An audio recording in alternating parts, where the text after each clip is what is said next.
Faton Mehmeti, po do të flasim. Mirëmëngjes, Faton. Mirëmëngjes. Dhe faleminderit shumë që je në këtë lidhje të drejtë për drejtë.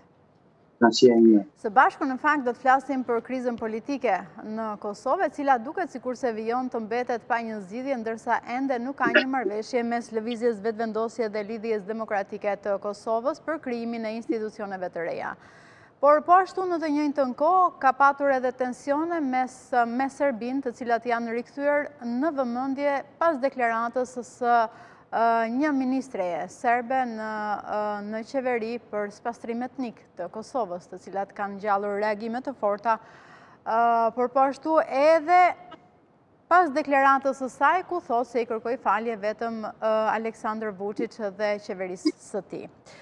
Fillimisht dua të ndalem tek zhvillimet e politikës dhe më pas tek reagimet dhe deklaratat e ministres serbe për spastrim etnik.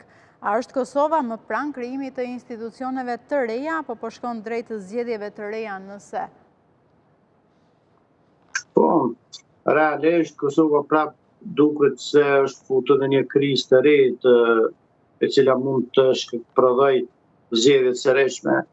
Kjo për faktin se partia e tretë në këtë rast Liga Demokratike e Kosovës, që ishte si shpresa e vetme për mundësinë e krijimit të institucioneve në një koalicion me lëvizje vetëvendosje, është futur në një krizë të madhe brenda saj.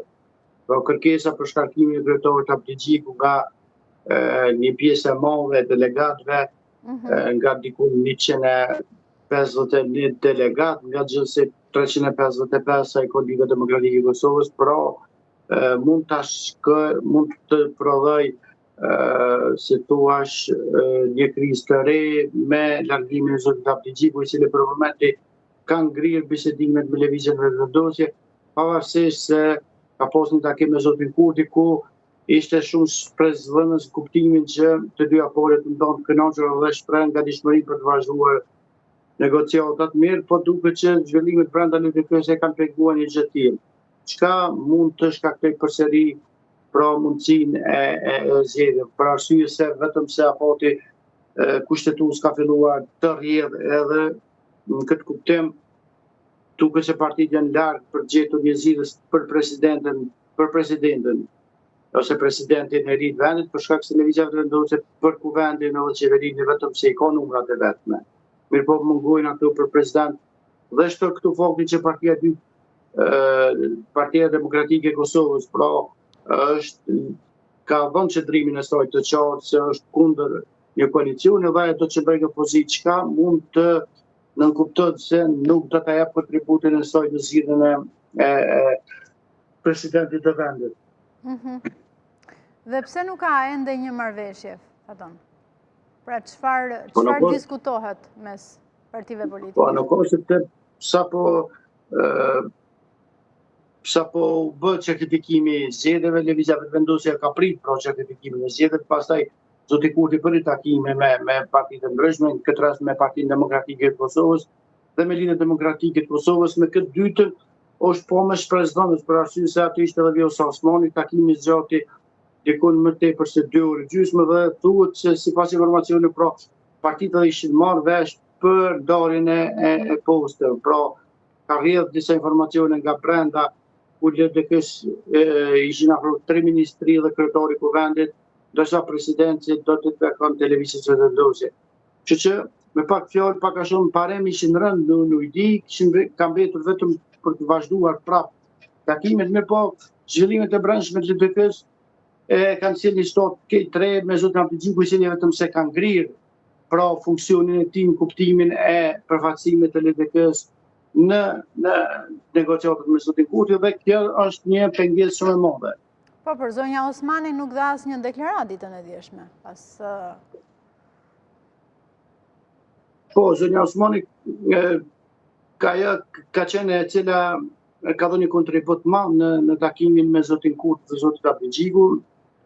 Për dy arsye, zonja Osmani në takimin me zotin Kurti si thot një fjalë e popullit, i kishte bërë zotit Kurti, ishte shfaqësuar për gjitha akuzat që ishin bërë ndaj saj, se nuk ka qëndruar asnjëherë prapa një puçi të mundshëm për rrezimin e zotit Kurti, dhe në tjetër ka deklaruar publikisht të zotit Kurti që ajo nuk është pengesë për formimin e institucioneve në kuptimin e insistimit të saj për qenë president. Ajo ka thënë që unë mund të largohem nga kandidatura për hir të krijimit të institucioneve, dhe kjo ka kriju një disponim të ri.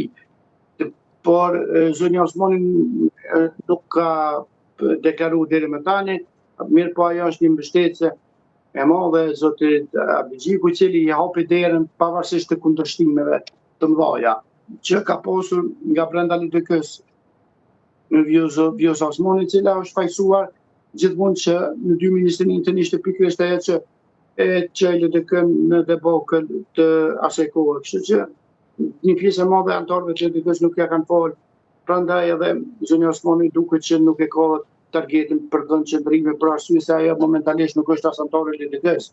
Pra nuk ka të ke fundit as çfarë flas për një parti cilës ajo zyrtarisht nuk është i takon. Dhe përtej bisedimeve, përtej deklaratave, përtej asaj se çfarë pritet të ndodhë, si po e perceptojnë qytetarët këtë krizë të zgjatur institucionale? Po qytetarët janë lodhur tashmë më zgjedhje, kujtojmë që në zgjedhjet e fundit numri i madh qytetarëve vetëm se kanë bojkotuar zgjedhjet, që ky numër vetëm sa të rritet në zgjedhjet e ardhshme, të cilat po duken në horizont, kështu që janë lodhur qytetarët dhe po e fajsojnë përgjithësi klasën politike për një papjekuri politike, dhe për shkak se nuk po arrin për çështje thjesht interesat ngushta meskine, nuk po arrin të kalojnë vetën dhe për të dhënë Kosovës institucione. Kështu që qytetarët janë të dëshpëruar, po flas nga gjitha partitë politike, pra. Ishte një lloj apatie qytetarëve karshi zgjedhjeve të ardhshme, të cilat po duken që nuk janë më shumë lart. Dhe dua të ndalem tek një tjetër çështje, nëse i ezauruam atë se çfarë pritet të ndodhë me zhvillimet e politikës në Kosovë. Si janë komentuar, ose ju vetë si i komentoni deklaratat e ministres serbe për spastrim etnik të Kosovës dhe më pas kërkim falje vetëm ndaj Vučić e qeverisë serbe? Po, ministra Pavlović është në një farë mënyre zëri i vërtetë i kësaj qeverie, i zotit Vučić, i cili disa herë ka deklaruar edhe për masakrën e Reçakut, që është një masakër stisur që nuk ekziston, pra ajo vetëm ka thënë publikisht diçka që në vërtet e mendon edhe vetë Vučić dhe kjo qeveri, që nuk është për të habitur asgjë. Kujtojmë që Vučić ka qenë ministër i Miloševićit, njëri i cili ka shërbyer atij dhe është i njëjtës ideologji. Nuk ka asgjë këtu befasuese. Ministra Pavlović reagoi vetëm kur presioni sidomos i bashkisë ndërkombëtare ishte shumë i madh, ku edhe nga disa zyrtarë qartë i është kërkuar Vučićit për ta shkarkuar, dhe ajo thjesht e bëri për të shkarkuar te Vučići, nuk është se kërkoi falje për atë që ka thënë karshi viktimave edhe karshi shqiptarëve të Kosovës. Kështu me pak fjalë është zëri i vërtetë i qeverisë Vučići, dhe Kosova në këtë kuptim ka vepruar shumë drejt, besoj, me shpalljen në gradë të saj dhe dënimi kësaj deklarate fashiste nga gjithë aktorët ndërkombëtar, sidomos nga Bashkimi Evropian, nga Parlamenti Evropian, nga institucionet tjera ndërkombëtare dhe nga përfaqësues të mëdhenj të diplomacisë. Pra duket se ka zbrosur vetëm në raport me Vučićin, cila ka kërkuar Vučićit falje, por thjesht është një lloj fiasko për të hedhur sy, si thua, opinionit publik, mirë po në vërtetë nuk është penduar për deklaratët karshi shqiptarëve të Kosovës. Thjesht për shkak Vučići, sepse qëllimi i saj është për qëndru pranë pozitë, jo që është penduar thellë nga deklaratat, që po e them prapë, po e përsëris për herë të tretë, është pasqyra reale e Vučićit dhe qeverisë së Serbisë. Dhe a pritet të ndikojë në dialogun Kosovë-Serbi dhe në marrëdhëniet me Bashkimin Evropian kjo deklarat? Kujtojmë këtu që Marta Kos në fakt ka thënë se nuk e di pse është ende në qeveri.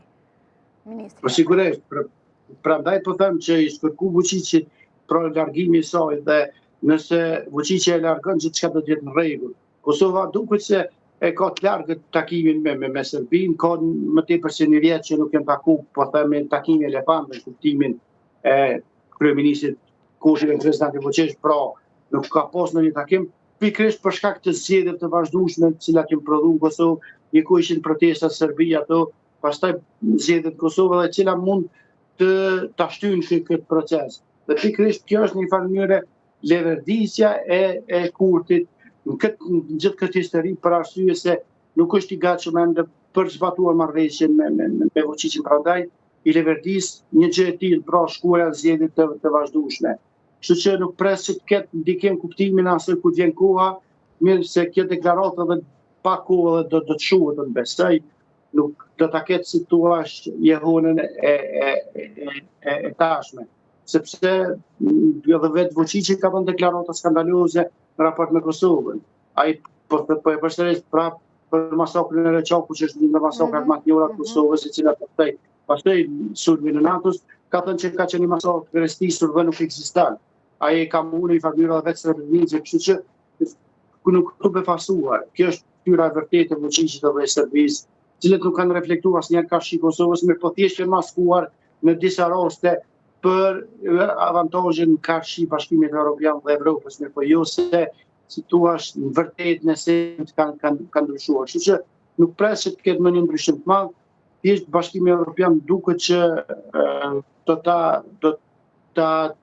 është i gatshëm për të kaluar historinë, mjafton që ministra Pavlović të shkarkohet, dhe unë besoj që presioni i madh do të jetë mbi Vučićin dhe ministra mund të shkarkohet, kështu që me këtë shkarkim do të mbyllet edhe kjo temë, e cila duket se Kosova duhet me pas një qëndrim edhe shumë më të fortë karshi Serbisë. Po, dhe cilat kanë qenë qëndrimet, pra? Cilat kanë qenë qëndrimet që Kosova ka mbajtur në lidhje me këtë deklaratë? E po ashtu edhe qëndrimet që ka mbajtur Shqipëria, sigurisht me... Po, sigurisht. Institucionet e Kosovës fillimisht e kanë dënuar, pastaj është marrë vendim që ministra Pavlović të shpollet në ngradën në Kosovë. Ajo është shpollur vetëm në ngradën, në punë futet në Kosovë, dhe është dënuar shumë kjo nga gjithë institucionet e Kosovës, nga partitë politike, opozitare dhe jo vetëm, kështu që edhe në Shqipëri ka pas një deklaratë të tillë, që është dënuar nga institucionet atje. Kështu që Kosova e ka dënuar fuqim shumë edhe zyrtarisht, mirë po edhe njerëz privat kanë është në rrjetet sociale duke dënuar një gjë të tillë. Kështu që ka marrë jehun kjo dhe gjithë kanë qenë zëri kundër një deklarate të tillë, edhe shoqërinë ndërkombëtare vendore ka qenë vërtet e dënueshme dhe e papranueshme një deklarate të tillë, e cila është mbi gjitha është edhe fashiste, është edhe si thua e papranueshme dhe me ndikim të drejtë për drejtë në marrëdhëniet mes vendeve. Sigurisht, sepse Kosova e ka tashmë të favërshme deklarativ. Kosova më besoj që duhet edhe në Kombet e Bashkuara ta ngresë si çështje këtë deklaratë, dhe kur të vijë koha që besoj që shumë shpejt pas një muaji ose dy do të ketë se e rregull sa atje, ku Kosova do të përfaqësohet dhe besoj që do ta ketë të mjaftueshme si atu një gjë të tillë që ka goditur Serbinë, Vučićin, dhe për të theksuar që Kosova në vazhdimsi ka qenë e sulmuar nga eksponentë të tillë të Serbisë, të cilët në një farë mënyrë janë ata cilët e kanë krijuar edhe Banjskën. Pra janë e njëjta gjuhë, e njëjti narracion, e njëjta mendësi e Serbisë që ka kriju Banjskën, është e njëjta që po prodhon kriza të vazhdueshme mes vendeve. Nëse e zauruam edhe këtë temë të rëndë dhe shumë të ndjeshme për ecurinë e marrëdhënieve mes vendeve, dua të ndalem dhe tek diçka, nëse mundesh ta ndash edhe me shikuesit e Ora News, Për pushimet, nëse ju Faton së bashku me familjen tuaj keni organizuar të bëni pushime, duke qenë se unë në orën 9:30 minuta do të bisedoj dhe do të flas pikërisht për sezonin turistik, sa kushtojnë një palë pushimesh në familjen tuaj? Unë kam qenë para disa ditësh në Shënqen dhe në krahasim me vitin e kaluar, çmimet janë shumë të shejta në këtë vetë. Plus çdo fakti tjetër që me shezlonët është bërë një masakër e vërtet, çmimet reale derisa kanë qenë, nëse kanë qenë 700 lekë, janë marrë pushuesve ka 1000 lekë. Pra është bërë një mashtrim qysh në shezlonë. Pastaj ka qenë çmimet të larta në kuptimin me vitin e kaluar, vleku është 93 zyrtar, mirë po 90 merret kështu privat, edhe aty bëhet pastaj një lloj po kështu për ta zbutur me eufemizëm një lloj keqpërdorimi i lehtë. Do të këtë kuptimin janë më të shtrejta. Nëse qëndron ta zëm 5-6 ditë, ose 7 ditë, 1000 euro ku pushimet. Pra, po themi pushime jo për lloj thjesht për shpenzimet mjaftueshme mesatare, po themi, dikon. 1000 euro për 5-6 ditë kushtoj pushimet në Shënqen, s'poku për mua, po flas, unë kam harxhu, nuk ose kam bërë ndonjë lloj, se kam dalë në për muzikë, ose kam bërë thjesht për gjërat për edhe prandaj të pyeta, nëse mund ta ndash, pra, sa kushtojnë për familjen tuaj, edhe sa ke shpenzuar, ku i kalon pushimet, edhe pashtu edhe për debatin e kohëve të fundit, se si ndikon pikërisht në turizmin në Shqipëri, përse i përket atyre rijuve që lënë turistët. Realisht, fatkeqësisht do ta themi, në Shqipëri mungon një mikpritje siç e ka tazëm Çini. Çini e ka kulturë mikpritjen e turistëve në Çini. Shqipëri kjo mungon në një farë mënyrë. Ende mungon. Nuk është si thua është përmirësuar me kalimin e kohës. Mirë po ende mungon si thua se disa gjëra janë të lindura, nuk është se kanë të lindur mikpritjen në raport me turistët. Edhe pse më thon drejtin këtë vetë ka qenë më mirë, uji ka qenë më i pastër, edhe ka qenë pastërtia ka qenë më në nivel se vitin e kaluar. Mirë po mungon ende ajo mikpritja, edhe duket që edhe është një gjë tjetër, po flasim kështu miqësisht. Është shumë shqetësuese këta njerëz që vinë shit stambulan. Është shumë e rëndë për pushuesin, se ti punë shkon me bërë një pushim. Dhe në momentin që ti vjen ai që shet taste, vjen njëri që shet petulla, njëri vjen që vaj, njëri shet syze, njëri shet fustane, njëri shet. Pra, vazhdimisht ti nuk mund të bësh pushime rahat, nuk mund ta qetësosh kokën, sepse vazhdimisht ti ke për të ardhur. Kështu që unë e kuptoj që ata njerëz e kanë një mënyrë për të përfituar diçka krejt në rregull, mirë po duhet gjendën forma dhe mënyra tjera. Jo me shku pushuesin te shezlloni me shqetësuar vazhdimisht. Hajde mi të pjek. Është shumë me bezesme një gjë. Kuptoj. Kështu që këto gjëra duhet me u përmirësu me kalimin e kohës, duhet me u ndërtuar një kulturë pak më ndryshe me pritjes, edhe besoj që bregtin shqiptar, unë kam qenë në Evropë dhe vende tjera, në Itali e gjëra tjera, mirë po detin që e ka Shqipëria nuk e ka asnjë vend në Evropë. Kjo është e vërtet. Prandaj duhet me shiju, duhet me shfrytzu në maksimum, edhe në farë duhet keq përdorimet që ndodhin me u eliminu në farë sepse kjo e spesë, si thua, mikë vllazërore që ne duhet ta kemi. Mirë po dalë të esenca vërtet pushimet në këtë vetë për mua kanë kushtuar shumë më shtrejt se vitin e kaluar, për shkak të rritjes së çmimeve që është e zakonshme se edhe të ne këtu, edhe në Prishtinë në rrit. Çmimet gjithmonë janë rrit, mirë po aty duket që ishin në një farë mënyrë të frymëra ata. Është qartë. Po kjo në mund ta shikojmë sepse ato njerëzit të shkruan pushime të tjera. Unë të falenderoj shumë që e ndave edhe këtë eksperiencë. Falenderoj edhe ju. Të uroj ditë të mbarë.